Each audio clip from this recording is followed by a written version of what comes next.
Halo, kali ini kita mau bahas tentang cerita dari Alkitab, yaitu ceritanya Kain dan Habel. Dan apa sih pelajaran yang kita bisa petik dari ceritanya mereka? Nah, materi ini aku ambil dari majalah Present Truth 9 Juli 1903 yang ditulis oleh Elliot Joseph Wagner. Ayat pokok kita dapati dari Jeremia 23:24. Di sana tertulis, jika ada seseorang yang menyembunyikan diri dalam tempat persembunyian, masakah aku tidak dapat melihat mereka? Demikianlah firman Tuhan. Bukankah aku yang mengisi langit dan bumi? Demikianlah firman Tuhan. Jadi alasan karena Tuhan yang mengisi seluruh dunia ini, dia ngisi langit di sini, ngisi laut di sini, ngisi batu karang di sini. Dia tahu semua posisi-posisinya. Sehingga tidak ada tempat yang benar-benar rahasia dari hadapan hadapan Tuhan. Jadi kalau kita mau sembunyi-sembunyi, tidak akan pernah bisa tidak terlihat oleh Tuhan. Makanya Tuhan selalu mengetahui dimanapun anak-anaknya berada, di belahan dunia manapun, mau di benua Amerika, Eropa, ataupun yang lainnya. Nah, suatu hari ada dua kakak beradik pertama yang pernah hidup di dunia ini. Mereka sudah orang-orang besar ya, udah orang dewasa. Lalu Tuhan tuh bertanya kepada yang abangan, yaitu yang namanya Kain. Dia nanya, kamu ada lihat gak saudara kamu Habel? Di mana saudara kamu Habel? Nah, Tuhan tuh bertanya karena sebenarnya Kain tuh tahu posisinya di mana Habel itu berada. Tapi Kain tidak mau menjawab pertanyaan Tuhan. Makanya dia jawabnya begini, emang saya penjaga adik saya? Emang saya penjaga saudara saya? Kata si Kain kepada Tuhan. Nah, kenapa sih Tuhan tanyain ini? Kenapa Tuhan tanyain di mana adik kamu ke si abangnya? Dan kenapa abangnya jawab, emang saya penjaga adik saya? Karena ada cerita sebelumnya yang terjadi. Nah, ceritanya adalah waktu itu mereka berdua lagi mau memberikan korban atau persembahan buat Tuhan. Nah, si Habel itu, dia itu seorang gembala dan dia membawa domba kecil yang tidak bercacat celah. Dan ini menunjukkan bahwa dia punya iman ke Tuhan Yesus. Karena tertulis di Yohanes 1:29, lihatlah domba Allah yang menghapus dosa dunia. Ini ditulis ketika Yohanes sedang melihat Tuhan Yesus. Namun Yohanes tidak mengatakan bahwa lihatlah Tuhan Yesus.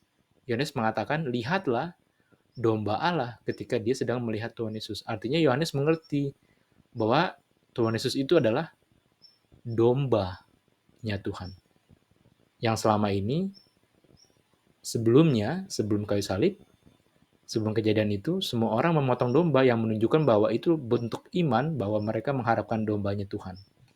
Makanya perbuatannya Habel ketika dia membawa domba itu menunjukkan bahwa dia beriman pada Tuhan Yesus. Berbeda dengan Kain, Kain itu dia seorang pekerja kebun dan dia membawa hasil buah-buahannya dia yang dia tanam-tanam. Nah, tindakan Kain ini menunjukkan bahwa dia tidak memiliki iman kepada Tuhan Yesus. Karena yang tadi kita lihat, bahwa di Yohanes 1:29, Tuhan Yesus itu dikatakannya bukan buahnya Tuhan, tapi dia dikatakan sebagai dombanya Tuhan, dombanya Allah. Jadi Tuhan senang melihat ada iman di Habel, karena dia memiliki pengharapan bahwa akan ada domba yang menggantikan domba yang dia potong.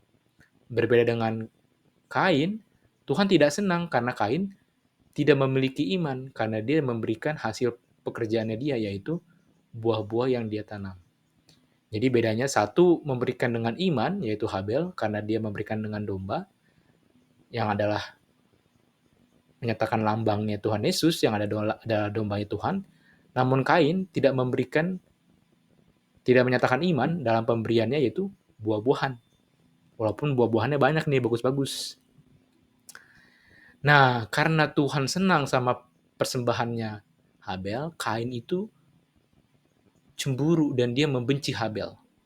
Hingga suatu hari, Kain itu menghajar si Habel dan membunuhnya. Nah, kejadian itu tidak ada orang-orang di sekitarnya Kain. Dan Kain pun tidak menyatakan kepada siapapun. Dia nggak ngomong-ngomong, aku udah bunuh ini, enggak. Jadi dia sembunyi. Ini yang tadi ayatnya bilang kan, Dia menyembunyikan itu dari orang lain. Dia tidak mengatakan dan tidak ada juga orang yang sekitar Kain ketika Kain melakukan itu. Jadi nggak ada yang tahu. Tetapi yang seperti ayat Yeremia 23:24 bilang, Tuhan melihat dari atas. Dan itulah kenapa Tuhan bertanya, Kain, di mana saudara kamu si Habel itu? Nah, kita lihat bahwa untuk membenci saudara kita atau sesama kita manusia adalah untuk membunuh. Kenapa sih dibilang begitu? Di 1 Yohanes 3:15. Ini karena seseorang yang sudah membenci, dia sudah memiliki benih yang sama, yang mematikan seperti yang dimiliki oleh Kain pada saat itu. Dan itu hanya butuh waktu saja kapan dia akan mengungkapkan kebenciannya dalam bentuk kematian. Jadi sebenarnya yang menghalangi dia untuk tidak membunuh hanyalah waktunya saja yang belum tiba. Tapi ketika seseorang memiliki kebencian, dia sudah membunuh orang itu.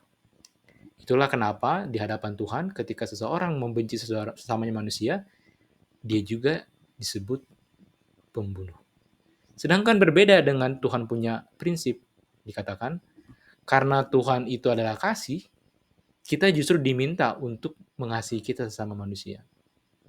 Ini beda ya dengan membunuh, artinya tidak ada kebencian dan tidak akan ada waktunya tiba untuk seseorang akhirnya membunuh atas kebencian itu. Enggak. Karena di dalam dia adalah kasih. Bukan karena dia adalah kasih, tetapi karena kasih itu asalnya dari Tuhan. Sehingga orang-orang akan mengasihi sesamanya manusia. Nah, jadi poin-poin yang kita pelajari dari cerita ini adalah kasih itu, kalau kita lihat ada kasih, oh ini ada orang tua mengasihi anaknya, atau kita memberi bantuan kepada orang yang yatim piatu, atau orang janda-janda, atau yang berkekurangan, kita tahu semua itu tindakan kasih itu asalnya dari Tuhan.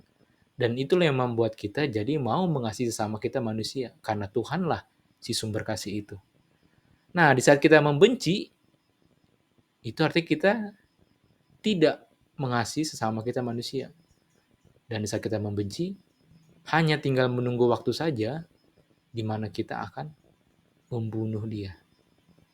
Makanya diperhitungkan bahwa di saat kita membenci, kita sudah membunuh saudara-saudara kita. Nah, juga kita lihat bahwa Kain itu berusaha untuk menyembunyikan dia punya kesalahan dengan tidak mengatakan kepada orang lain, dan karena memang tidak ada yang di sekitar dia juga. Tapi kita jangan begitu. Kita akui saja kesalahan kita dan jangan diumpat-umpatin. Kenapa? Karena seperti Yeremia 23:24 bilang, Tuhan lihat semua dari surga dan tidak ada yang tersembunyi dari hadapannya. Jadi aneh ya kalau orang-orang mau coba untuk sembunyikan sesuatu yang padahal Tuhan lihat semua dari surga.